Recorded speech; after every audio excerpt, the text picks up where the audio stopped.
Radio Gazelle, radio la plus écoutée sur Marseille et Bouches-du-Rhône. Radio Gazelle dépasse à elle seule toutes les autres radios associatives cumulées. Radio Gazelle, loin devant les autres radios commerciales concurrentes. Radio Gazelle, number one. Sondage Médiamétrie 2013, 2014, 2015. Radio Gazelle, 04 91 91 48 13 www.radiogazelle.net.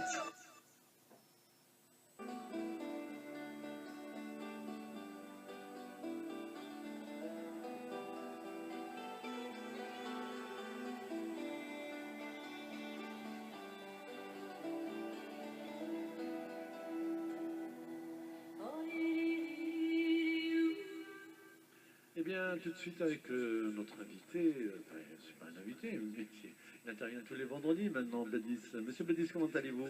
Bonjour, voilà, madame. maintenant on s'habitue à vous tous les vendredis avec votre chronique.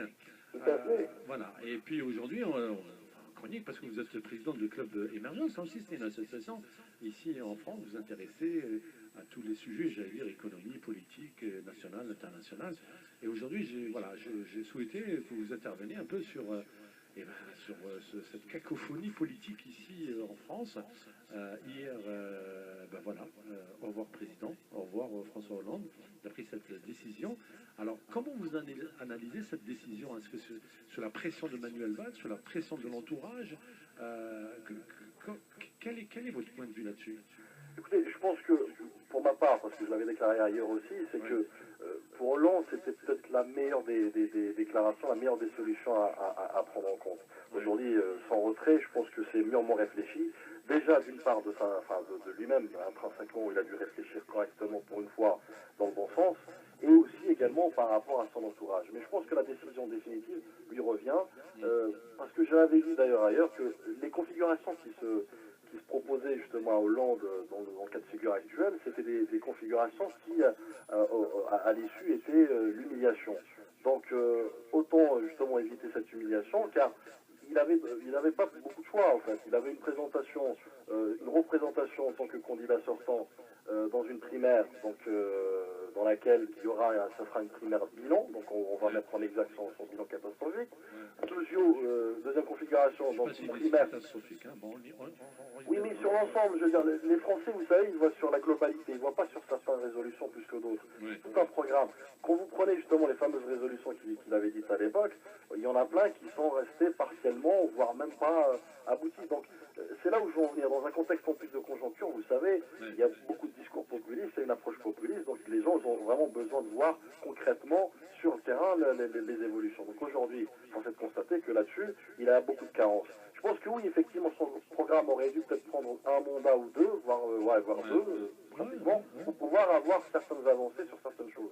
Or, aujourd'hui, la conjoncture fait que les Français sont, on va dire, impatients, veulent voir du concret, et d'ailleurs, aucun candidat ne pourra prétendre faire plus rapidement que cela. Donc, il y a des choses... concret, surtout pas François Fillon. Absolument. On y vient, de toute façon, on y vient. Mais pour revenir sur Hollande, Hollande, donc, si vous voulez, il avait quelques configurations très succinctes dans lesquelles il savait pertinemment que l'échec était à l'issue. Donc, aujourd'hui, il se retire, limite pour justement garder peut-être un peu une certaine, un peu comme Chirac à l'époque, où l'histoire retiendra des choses, mais a posteriori, mais pas dans l'immédiat.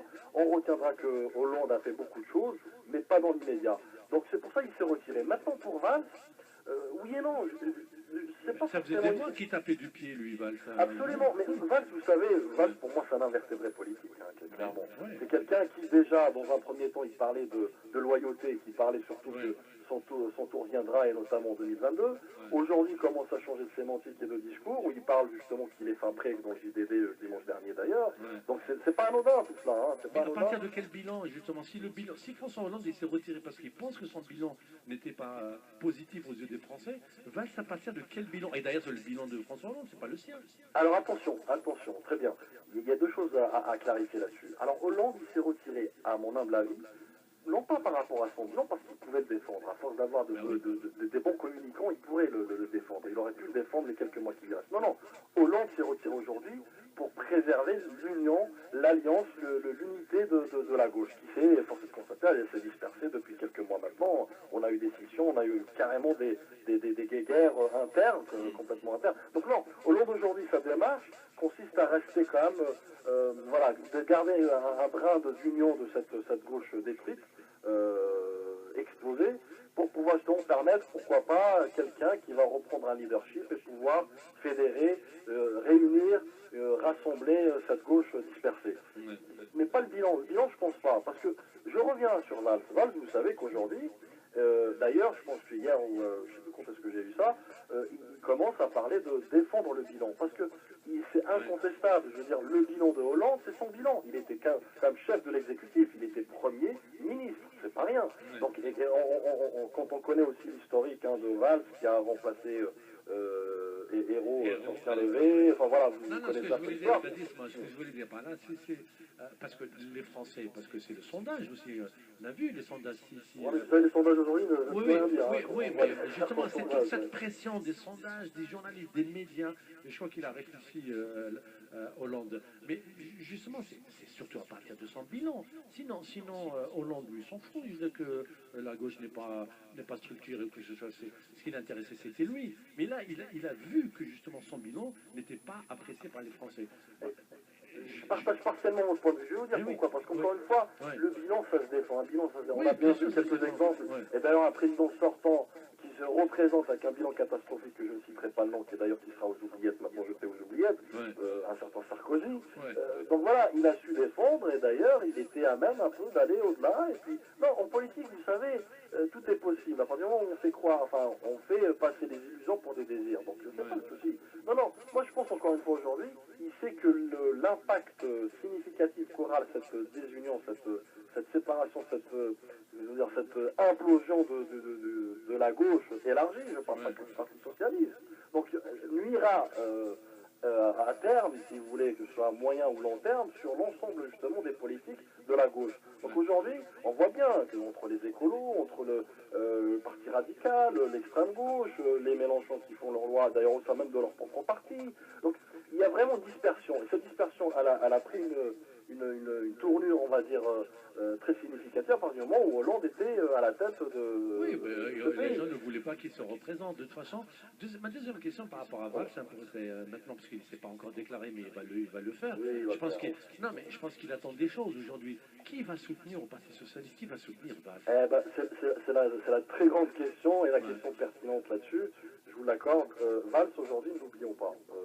Certes, il va se présenter, parce que ambitieux qu'il est, et puis vraiment avec une ambition démesurée, certainement, la preuve aujourd'hui, plus que jamais, la configuration est favorable. Mais là où je veux en venir, c'est que maintenant, ce n'est pas fait non plus en termes de résultats, et de résultats probants vis-à-vis de la gauche déjà pour commencer. N'oublions pas que M. Valls, c'est le monsieur 5% des primaires. N'oublions pas que M. Valls n'a jamais incarné, si vous voulez, l'union et pouvoir fédérer. Pas si longtemps que ça. Non, mais pas si longtemps que ça. Rappelez-vous sur certains discours, notamment à l'encontre de Martine Aubry, à l'encontre de Taubira. Donc c'est quelqu'un qui est tellement ambitieux qu'il est prêt, au fait, à justement reléguer ses alliés au second rang, voire même leur manquer de loyauté, lui qui d'ailleurs a su bien faire une leçon de morale de loyauté à Macron. Donc attention, donc, au sein de la gauche et du Parti Socialiste, il ne fait pas l'unanimité. Et troisième point, encore une fois, il n'en démoindre, n'oublions pas qu'encore une fois, il va devoir défendre aussi son bilan, parce qu'il est Premier ministre, parce qu'il a pris certaines mesures. Vous savez, moi, quand je vois Hollande aujourd'hui, une fois que ça y est, il est un peu, on va dire, il est sorti un peu de la pression populaire, de la pression médiatique. Médiatique surtout. Voilà. Pour moi, il est déjà parti, en fait. C'est limite, ça équivaut carrément à un testament. Je disais, Giscard, c'est 5 minutes, Nicolas Sarkozy, 3 minutes, mais lui, c'est 5 mois. C'était lent. Pour moi, c'était un testament. C'est un testament. Et d'ailleurs, attention, il faut bien lire entre les lignes. À un moment donné, quand il évoque son seul regret, c'est justement d'avoir établi la déchéance de la nationalité. J'allais venir, ça c'est une et attention, voilà. Ça, quand on sait très bien qui est l'instigateur, qui justement... Voilà. Donc, il a rejeté un peu la patate chaude à M. Valls, pour justement qu'il s'en sort avec cette mouise-là que lui-même a créée. Donc, quelque part, on voit bien qu'il n'y a pas de connivence, bien au contraire. Hollande, il a fait par on va dire, par survie, par sa propre survie à lui, et surtout la survie de la gauche. Mais Valls, aujourd'hui, va devoir traîner tous ces boulets que je viens d'évoquer pour éventuellement sortir de la primaire de la gauche. Ensuite, vous avez en fait une primaire parallèle, où on va avoir des gens qui seront un peu en embuscade, tels que les Benoît Hamon, tels que les Macron, tels que... Voilà. Mais déjà, s'il passe Montebourg, je pense que déjà un pas de significatif sera fait. Mais ce qui m'étonnerait pas.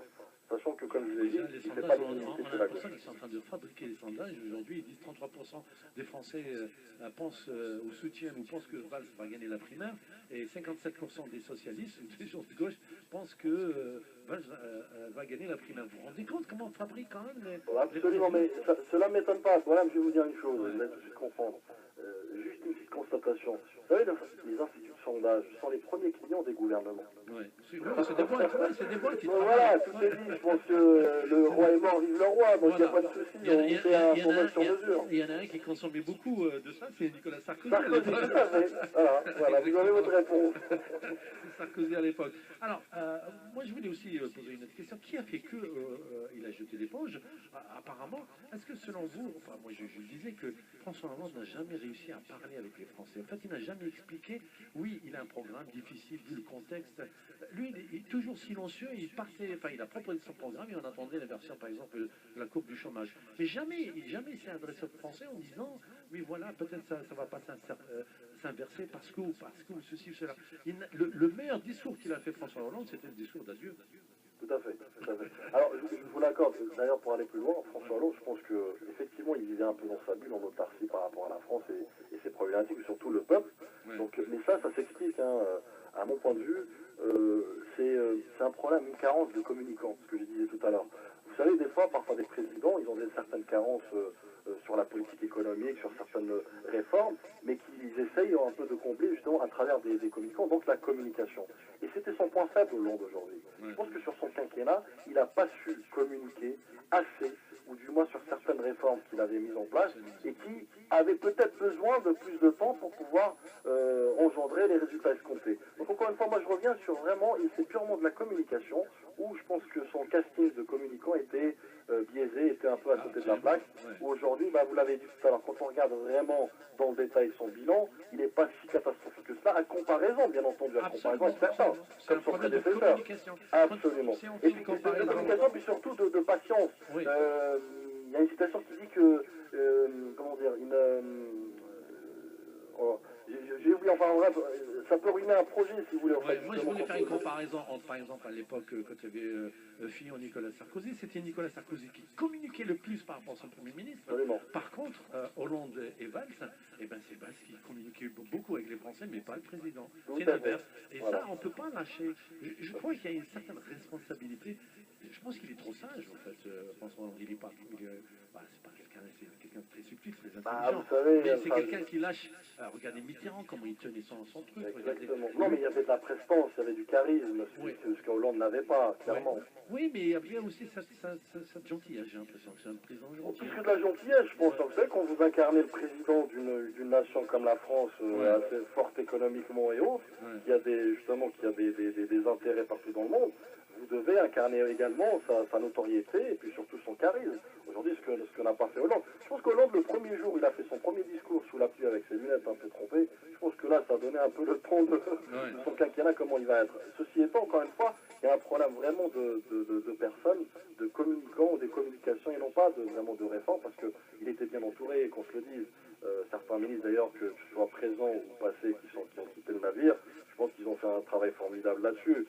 J'entends parler d'un certain Montebourg qui était au redressement économique, donc c'est quelqu'un qui d'ailleurs aujourd'hui les gêne beaucoup, concrètement aux primaires de la gauche, et qui pourrait éventuellement, en prenant en compte les primaires précédentes, de 2011, il pourrait être justement le challenger justement de ces primaires-là. Maintenant, il y a un autre candidat, si vous permettez. On n'en parle pas beaucoup. Mais il est en embuscade. Il est en embuscade lui aussi, il y en a beaucoup d'ailleurs. Mais vous allez vous étonner, peut-être vous savez déjà, c'est Le Drian. C'est Le Drian, le ministre de la Défense, qui pour moi, n'oublions pas, beaucoup d'ambassadeurs, beaucoup de gens de politique influents de la gauche l'ont sollicité, en catimini bien sûr, pour qu'il se présente aux primaires de gauche. Alors attention, il y a une explication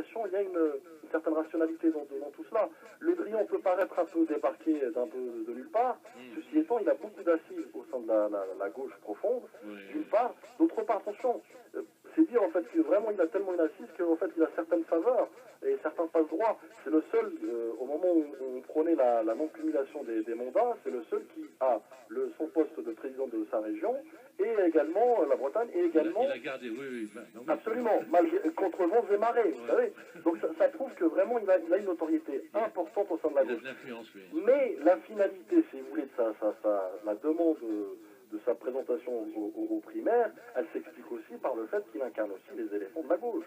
Attention, c'est quelqu'un qui va pouvoir pérenniser, si vous voulez, la trajectoire des anciens, les Fabius et autres, vous voyez, donc les Cazeneuve et autres. Quand j'entends parler Cazeneuve qui parle par exemple de son retrait de la politique, je pense que demain, Le Drian essaye d'avoir une trajectoire un peu plus importante dans les primaires. Je pense qu'on ne sera pas étonné qu'il revienne un peu sur le devant de la scène. Ouais. Donc vous n'êtes pas, je sais pas, est-ce que François Hollande il a laissé le champ libre à Manuel Valls ou bien c'est, voilà, il y a une peau de banane ou des pots de banane justement quelque part. Est-ce que c'est ça l'intention de Hollande, c'est laisser Valls? Moi ça m'étonnerait. Pour moi, c'est non, en fait, c'est un cadeau empoisonné. Absolument. Pour moi, en fait, aujourd'hui, plus que jamais, comme je l'ai dit tout à l'heure par rapport à l'histoire de la déchéance de la nationalité, ça démontre vraiment l'approche que Hollande a vis-à-vis de Valls. En d'autres termes, vas-y, présente-toi, mais tu vas t'en prendre plein la gueule, et en plus, tu vas devoir défendre mon propre bilan qui est le tien.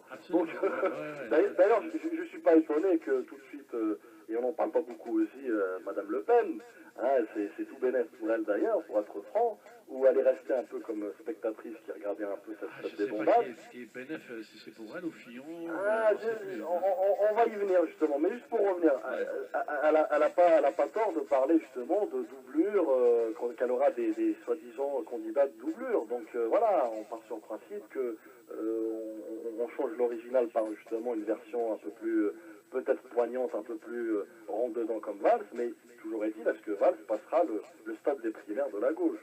Donc ça, je reste à voir. Moi, je ne suis pas convaincu. Voilà, je sais pas. Enfin, peut-être qu'il va réussir. Hein. Je veux dire, c'est quelqu'un qui a eu une certaine trajectoire, hein, quand même. Hein. Mais c'est ça. La grande question, c'est celle-là. C'est est-ce que la gauche, est-ce que le Parti socialiste va soutenir? Parce que lui, il n'est pas du tout. Je veux dire, il a toujours eu des accrochages. Hein, Martin Aubry, avec d'autres. Comme je vous ai dit, c'est pas l'unanimité du tout. Mais voilà, au Parti socialiste, hein, ce qu'on appelle les éléphants, même Montebourg. Montebourg, il a décroché plus, hein, je veux dire, au niveau des primaires socialistes. Hein. Il n'est pas devenu Premier ministre. Hein, il était troisième, rappelons-le. D'ailleurs, Aubry était deuxième. Et d'ailleurs, je reviens aussi sur un peu les prétendantes aussi qui peuvent se présenter. Il y a Martine Aubry qu'on oublie aussi de citer. Ouais, ça m'étonnerait, mais bon. Non, quand je dis présenter, ça ne veut pas dire en fait être on parle même de Najat Belkacem. Non, mais voilà, c'est les rumeurs comme ça, on en parle beaucoup. Non, mais Aubry, si vous voulez, il y a une logique. Elle était la deuxième au fait au second tour, rappelons-le, en 2011. D'ailleurs, de mémoire, elle avait eu, je crois, 43% contre Hollande. Donc je pense que quand même, elle peut être la challenger, elle peut gêner, si vous voulez, dans les primaires, parce qu'aujourd'hui, vous savez, dans toutes les primaires, on a besoin d'un candidat challenger, un outsider, et puis surtout entre les deux, un peu des candidats un peu lièvres. Donc voilà, on a besoin de tout pour faire une primaire. Ça, on connaît ça, les présidents lièvres, les candidatures lièvres. Pour rester avec le Front National, justement, il y a 2 présidents de la République hors course en 2 semaines. Donc, c'est ce qu'elle disait, Marine Le Pen. À quoi ça sert de faire courir leur doublure, leur second? C'est vrai, Nicolas Sarkozy out. Aujourd'hui, c'est François Fillon sans Premier ministre. Hollande out. Et peut-être Valls sans Premier ministre, candidat. Mais le résultat, il n'y est pas encore. Parce qu'il y a aussi quelqu'un qui peut perturber cette élection. Il n'y a pas que quelqu'un, mais c'est Macron. Aujourd'hui, Macron, justement, il est peut-être beaucoup plus libre. Le fait de savoir qu'il n'aura pas en face de lui François Hollande. Et plutôt peut-être Valls. Vous savez, Macron, pour moi, je le prends sur le ton de la rigolade, où je dis qu'il n'a pas un mouvement en marche, il a un mouvement en marge. Donc c'est quelqu'un qui a mal commencé en fait sa trajectoire politique. Rappelons-le qu'il n'était pas élu, c'est quelqu'un qui a été nommé par décret présidentiel en tant que ministre de l'économie. Donc, et il avait une certaine désinvolture concernant la politique quand on lui a posé la question justement pour prendre sa carte du PS et autres. Donc c'est quelqu'un qui, attention, au sein de la gauche, qui aujourd'hui en plus ne trouve plus sa vraie ADN par rapport à avant, qui d'ailleurs se libéralise davantage pour le noyau fort, si vous voulez, de la gauche. Il n'est pas acquis parce que c'est quelqu'un non seulement qui est libéral, ultra-libéral même. D'ailleurs, à une époque, on a taxé justement de candidats qui tendent plus vers le centre, voire même vers la droite très libérale. Et en plus, il est ce qu'on appelle libertaire. donc c'est quelqu'un qui quand même ne défend pas vraiment certaines notions de conservatisme, comme certains le font, que ce soit Valls chez la gauche ou Fillon, où là vraiment on est dans le catholicisme, ou le retour un peu des religions. Donc lui, si vous voulez, certes peut-être il a fait bouger un peu les lignes, ou certainement il dérange certains, mais je pense dans la configuration actuelle, il est un cas de figure comme parmi tant d'autres. C'est-à-dire en fait il s'inscrit dans une posture qui aussi représente d'autres candidats. J'entends par là Benoît Hamon, j'entends par là Mélenchon. Donc, si vous voulez, ils sont un peu dispersés, et du coup les yeux seront plus rivés, d'ailleurs c'est ce qu'attendent les Français aujourd'hui, plus les primaires dites de gauche, officielles on va dire, que les primaires on va dire de clandestines. Vous voyez, donc moi je pense que là il perdrait beaucoup, parce que justement il n'aura pas cette faculté, cet exercice de pouvoir s'exercer justement dans des primaires et présenter un programme contre programme, encore une fois. Mais encore une fois, peut-être que c'est un peu précoce, et peut-être pour le prochain mandat, peut-être qu'il sera centré, mais en tout cas pour ce mandat-là, je pense qu'il a encore certaines carences à combler, et notamment, comme je vous ai dit, en fait, ne serait-ce que la notoriété, la présence. Vous savez, il est toujours le candidat le plus jeune, donc là, on est dans une société qui est assez à cheval là-dessus. Il faut avoir 60 ans pour être président, comme quoi qu'il n'y a pas qu'en Algérie, hein, finalement. Donc, en Tunisie, 90 ans, 90 ans de président. Là. Non, mais là, il y a beaucoup de présidents en France qui sont partis, qui ont pris leur retraite quand même. Juppé.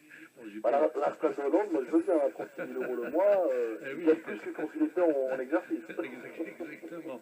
Donc, on a l'impression que voilà, ça se renouvelle. Hein. Donc, Marine Le Pen, si elle passe pas, je pense qu'elle va se retirer aussi de la vie politique. Bon, on va le voir, hein, parce qu'elle va pas. Peut-être elle va ramener Marion Maréchal comme. Voilà, voilà, une nouvelle génération. Un héritage. Voilà, l'héritage. Donc, il y a peut-être cette nouvelle génération qui se prépare. Mais c'est ça aussi le champ de la responsabilité politique à un moment donné. Il faut dire, allez, chapeau. Bon, lui, il l'a fait avec dignité, François Hollande, quand même. Il n'a pas voulu recevoir la claque. Dignement, il s'est dit, il a calculé, il a consulté beaucoup de monde, apparemment, hein, mais ses proches, comme Royal, comme voilà, il a des amis comme ça, Le Foll et tout ça, qui lui ont dit, mais bon, allez, vas-y, basta, laisse tomber, ça sert à rien. Mais il a écouté tout le monde, et c'est ça son défaut peut-être Hollande, c'est qu'il a écouté tout le monde, mais il a fait tellement de conneries. Et vous avez raison, Badis, c'est son problème, lui, c'est un problème de communication depuis qu'il est président de la République. Voilà. Parce qu'on a vécu des choses, cette histoire du scooter, cette histoire du livre, de sa campagne. Mais le livre, il aurait dû sortir après le retrait, à mon avis, pas avant. Voilà, il aurait dû publier, en tout cas, peut-être donner son accord, une fois qu'il avait annoncé son retrait.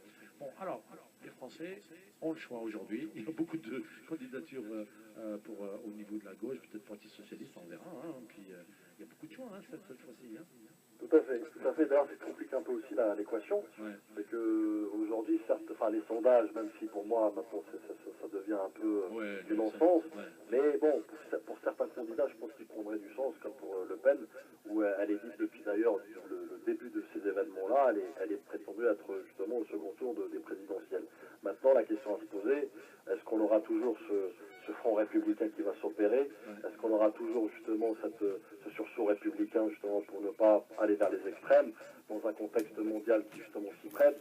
Rappelons-le aux États-Unis avec l'élection de Trump, donc même d'ailleurs d'autres pays en Europe. Mais voilà, il y a certaines choses qu'il faut peut-être prendre en considération, qui pourraient faire pencher la balance malheureusement vers le mauvais sens. Tout est dans le candidat, si vous voulez, qui sera en face. Et aujourd'hui, franchement, c'est un peu dur, c'est un peu difficile à suivre. On est vraiment de très près. Affaire à suivre, Badis. Merci beaucoup pour cet éclairage. C'est on moi. se retrouve vendredi prochain, Inch'Allah. Il n'y a pas de souci. Bon week-end, au revoir.